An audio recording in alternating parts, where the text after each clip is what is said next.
Tarian ini merupakan tarian perpisahan dari mempelai putri kepada sahabat, kerabat, dan keluarga.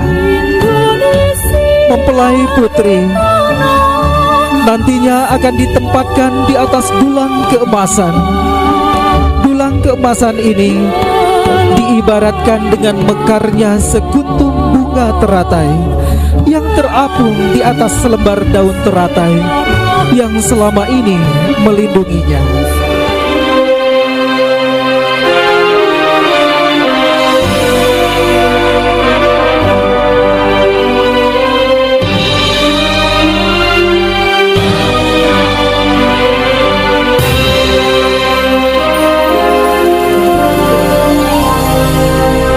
Pada kesempatan hari ini, mempelai putri Shirley Aulia